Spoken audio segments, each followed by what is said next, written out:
Number 1 ପଦୋନ୍ନତି ପାଇଲେ ଦେବପ୍ରସାଦ। ରାଜ୍ୟ ପ୍ରଶାସନିକ ଢାଞ୍ଚାରେ ଏକ ଅଦଳ ବଦଳରେ ବରିଷ୍ଠ ଓଡ଼ିଶା ପ୍ରଶାସନିକ ସେବା ଅଧିକାରୀ ଶ୍ରୀ ଦେବପ୍ରସାଦ ଦାସଙ୍କୁ ଓଡ଼ିଶା ସରକାରଙ୍କ ସ୍ୱତନ୍ତ୍ର ସଚିବର ସର୍ଯାଜନକ ପଦବୀକୁ ଉନ୍ନତି ଦିଆଯାଇଛି।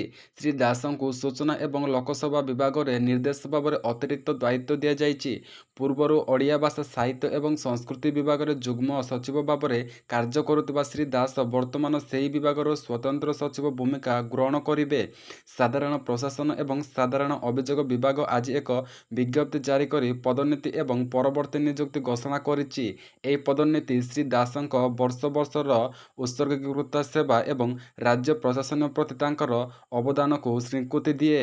ନମ୍ବର 2 ପାଇଖାନା ଟାଙ୍କିରେ ଜୀବିତ ଫିଙ୍ଗି ହତ୍ୟା। ରତନପୁର ନାବାଳକ ନିଖୋଜ ଘଟଣା ପର୍ଦ୍ଦାଫାଶ। ଗତ ସପ୍ତାହ ହେଲା ପୁରୀ ଜିଲ୍ଲା ଡେଲାଙ୍ଗା ଥାନା ଅନ୍ତର୍ଗତ ରତନପୁର ଗ୍ରାମର 11 ବର୍ଷୀୟ ନାବାଳକ ଆଶୀର୍ବାଦ ସାହୁଙ୍କ ନିଖୋଜ ଘଟଣା ଉପରୁ ପରଦା ଉଠିଛି।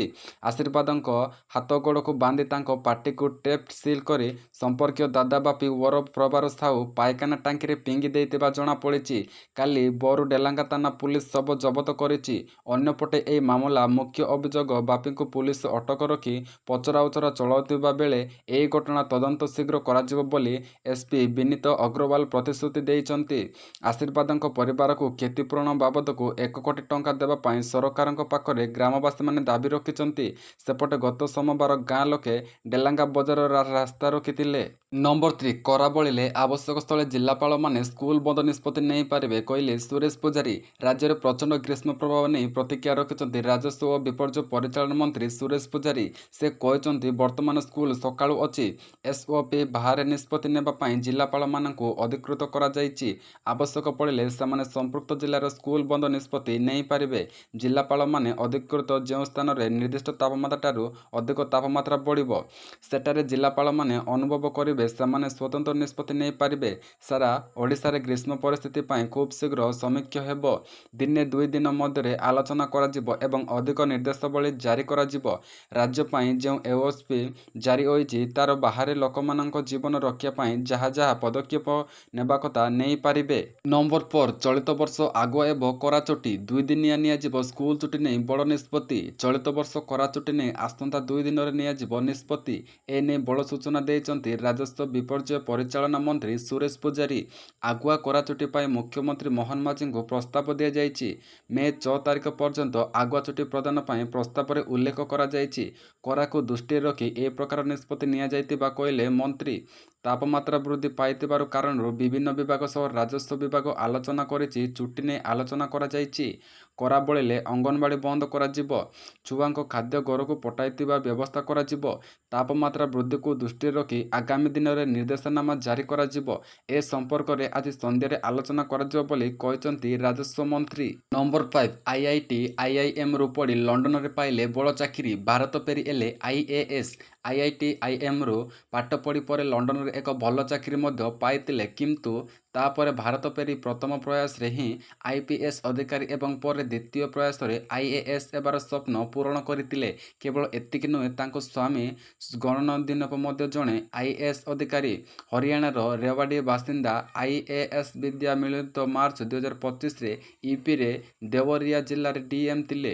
ଏହା ପୂର୍ବରୁ ସେ ମିର୍ଜାପୁର ଏବଂ ସ୍ତନକବୀରନଗର ଜିଲ୍ଲାରେ ଜିଲ୍ଲା ମାଜିଷ୍ଟ୍ରେଟ୍ ଅର୍ଥାତ୍ ଡିଏପି ପଦବୀରେ କାର୍ଯ୍ୟ କରିଛନ୍ତି। ସେ 2012 ମସିହାରେ ଦ୍ୱିତୀୟ ପ୍ରୟାସରେ 68ତମ ରାଜ୍ୟ ସହିତ ଆଇଏଏସ୍ ପରୀକ୍ଷାରେ ଉତ୍ତୀର୍ଣ୍ଣ ହୋଇଥିଲେ ଏବଂ ଏହା ପୂର୍ବରୁ ସେ ପ୍ରଥମ ପ୍ରୟାସରେ ୟୁପିଏସ୍ସି ସିଭିଲ୍ ସର୍ଭିସରେ ପରୀକ୍ଷାରେ ଉତ୍ତୀର୍ଣ୍ଣ ହୋଇଥିବା ଆଇପିଏସ୍ ଅଧିକାରୀ ହୋଇଥିଲେ। ନମ୍ବର 6 24ରୁ ନୂଆ ରାସନ କାର୍ଡ଼ ବାଣ୍ଟିବେ ସରକାର। ପୁରୀରୁ ଶୁଭାରମ୍ଭ କରିବେ ମୁଖ୍ୟମନ୍ତ୍ରୀ। ଏପ୍ରିଲ 24ରେ ନୂଆ ରାସନ କାର୍ଡ଼ ବଣ୍ଟନ କରିବେ ସରକାର। ପଞ୍ଚାୟତିରାଜ ଦିବସ ଅବସରରେ ରାଜ୍ୟରେ ବଣ୍ଟାଯିବ ନୂଆ ରାସନ କାର୍ଡ଼। ପୁରୀରୁ ଏହାର ଶୁଭାରମ୍ଭ କରିବେ ମୁଖ୍ୟମନ୍ତ୍ରୀ ମୋହନ ଚରଣ ମାଝୀ। ଏନେଇ ସୂଚନା ଦେଇଛନ୍ତି ଖାଦ୍ୟ ଯୋଗାଣ ମନ୍ତ୍ରୀ କୃଷ୍ଣଚନ୍ଦ୍ର ପାତ୍ର।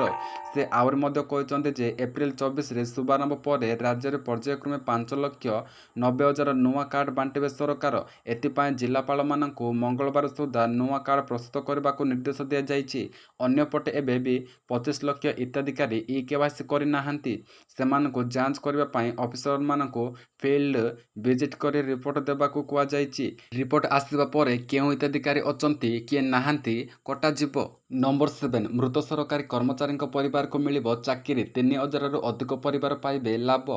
ମୃତ ସରକାରୀ କର୍ମଚାରୀଙ୍କ ପରିବାରକୁ ପ୍ରତି ରାଜ୍ୟରେ ସରକାର ସମ୍ବେଦନଶୀଳ ସ୍କୁଲ କଲେଜଠାରୁ ଆରମ୍ଭ କରି ସଚିବାଳୟ କାର୍ଯ୍ୟ କରୁଥିବା 3,000ରୁ ଉର୍ଦ୍ଧ୍ୱରୁ ମୃତ ସରକାରୀ କର୍ମଚାରୀଙ୍କ ପରିବାରର ସଦସ୍ୟଙ୍କୁ ସରକାରୀ ଚାକିରି ମିଳିବ। ରାଜ୍ୟ ସରକାରଙ୍କ ପକ୍ଷରୁ ଆଡଭୋକେଟ ଜେନେରାଲ ପ୍ରୀତିବନ୍ତ ଆଚାର୍ଯ୍ୟ ସୋମବାର ସୁପ୍ରିମକୋର୍ଟରେ ଏହା କହିଛନ୍ତି। ସେ କହିଛନ୍ତି ଏ ନେଇ 2020 ନିୟମ ସଂଶୋଧନ କରାଯାଇଛି। ସଂଶୋଧିତ ଆଇନ 2025 ଅନୁଯାୟୀ ଜଣେ କାର୍ଯ୍ୟରତ ସରକାରୀ କର୍ମଚାରୀଙ୍କ ପ୍ରାଣ ହରାଇଲେ ତାଙ୍କ ପରିବାରର ଜଣେ ସଦସ୍ୟଙ୍କୁ ଓଡ଼ିଶା ସରକାର ସରକାରୀ ଚାକିରି ଦେବେ। ବିଚାରପତି ଜେ ମହେଶ୍ୱର ଏବଂ ବିଚାରପତି ଅରବିନ୍ଦ କୁମାରଙ୍କୁ ନେଇ ଗଠିତ ଖଣ୍ଡପୀଠଙ୍କ ନିକଟରେ ଏହି ମାମଲାରେ ସୋମବାର ଶୁଣାଣି ହୋଇଥିଲା। ନମ୍ବର 8 ଅସହ୍ୟ ଖରାକୁ ଦୃଷ୍ଟିରେ ରଖି ଜିଲ୍ଲାପାଳ ନେଇପାରିବେ ସ୍କୁଲ ଛୁଟି ନିଷ୍ପତ୍ତି। ରାଜସ୍ୱ ମନ୍ତ୍ରୀ ସୂଚନା ଦିନେ 2 ଦିନ ମଧ୍ୟରେ ଆସିବ ନିର୍ଦ୍ଦେଶାବଳୀ। ଜିଲ୍ଲାପାଳଙ୍କ ହାତରେ ସ୍କୁଲ ବନ୍ଦ ନିଷ୍ପତ୍ତି। ରାଜ୍ୟରେ ତାତି ବଢ଼ୁଥିବା ବେଳେ ସ୍କୁଲ ଛୁଟିକୁ ନେଇ ନିଷ୍ପତ୍ତି ଜିଲ୍ଲାପାଳଙ୍କ ହାତରେ ଥିବା କହିଛନ୍ତି ପର୍ଯ୍ୟାୟ ପରିଚାଳନା ମନ୍ତ୍ରୀ ସୁରେଶ ପୂଜାରୀ।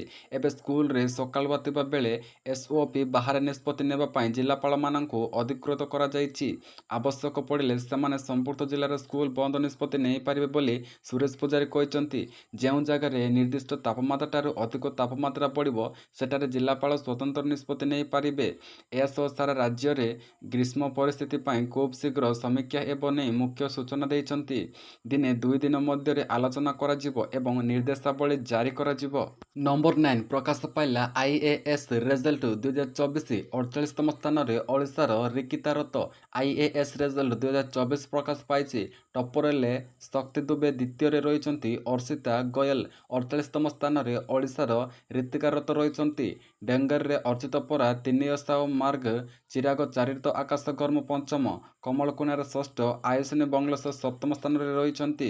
ସମସ୍ତ ପ୍ରାର୍ଥୀ upsc.gov.in କୁ ଯାଇ ଗୋଟିଏ କ୍ଲିକରେ ସେମାନଙ୍କର ଫଳାଫଳ ଦେଖିପାରିବେ।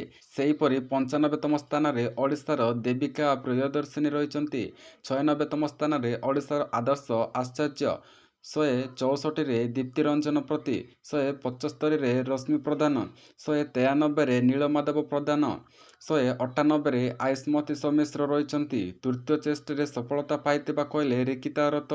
ଇନ୍ଦୋର ଆଇଏମ୍ରେ ଡିଗ୍ରୀ କରିବା ପରେ ପ୍ରସ୍ତୁତି କରିଥିଲେ ବୋଲି ସେ କହିଛନ୍ତି। ନମ୍ବର 10 ପ୍ରକାଶ ପାଇଲା ମଧ୍ୟାହ୍ନ ଭୋଜନ ସାପ୍ତାହିକ କାର୍ଯ୍ୟସୂଚୀ। ଶିଶୁ ବାଟିକାଠାରୁ ଆରମ୍ଭ କରି 10ମ ଶ୍ରେଣୀ ପର୍ଯ୍ୟନ୍ତ ପିଲାମାନଙ୍କୁ ଦିଆଯିବ ପୁଷ୍ଟିକର ଖାଦ୍ୟ ଅର୍ଥାତ୍ ମଧ୍ୟାହ୍ନ ଭୋଜନ ସୋମବାରଠାରୁ ଆରମ୍ଭ କରି ଶନିବାର ପର୍ଯ୍ୟନ୍ତ ଦିଆଯିବ ବ୍ୟବସ୍ଥା କରାଯାଇଛି। ସୋମବାର ଭାତ ଏବଂ ଅଣ୍ଡା ତରକାରୀ, ମଙ୍ଗଳବାର ଭାତ ସୋୟାବିନ ବଡ଼ି ଏବଂ ପୁଷ୍ଟିକର ଚାଉଳ ଲଡୁ, ବୁଧବାର ଭାତ ଅଣ୍ଡା ତରକାରୀ, ଗୁରୁବାର ଭାତ ଡାଲମା ଏବଂ ପୁଷ୍ଟିକର ଚାଉଳ ଲଡୁ, ଶୁକ୍ରବାର ଭାତ ଅଣ୍ଡା ତରକାରୀ, ଶନିବାର ଭାତ ସୋୟାବିନ ବଡ଼ି ଏବଂ ପୁଷ୍ଟିକର ଚାଉଳ ଲଡୁ। ଶିଶୁ ବାଟିକାଠାରୁ ଆରମ୍ଭ କରି 5ମ ଶ୍ରେଣୀ ପର୍ଯ୍ୟନ୍ତ ଗୋଟିଏ ପିଲା ପିଛା ଚାଉଳ 100 ଗ୍ରାମ, ଷଷ୍ଠ ଶ୍ରେଣୀରୁ 8ମ ଶ୍ରେଣୀ ପର୍ଯ୍ୟନ୍ତ ଗୋଟିଏ ପିଲା ପିଛା ଚାଉଳ 150 ଗ୍ରାମ ଓ ନବମ ଓ 10ମ ଶ୍ରେଣୀ ପିଲାଙ୍କ ମୁଣ୍ଡ ପିଛା 200 ଗ୍ରାମ। ଭିଡ଼ିଓଟି ଭଲ ଲାଗିଥିଲେ ଗୋଟେ ଲାଇକ୍ ନିଶ୍ଚିତ ଭାବରେ କରିଦେବେ।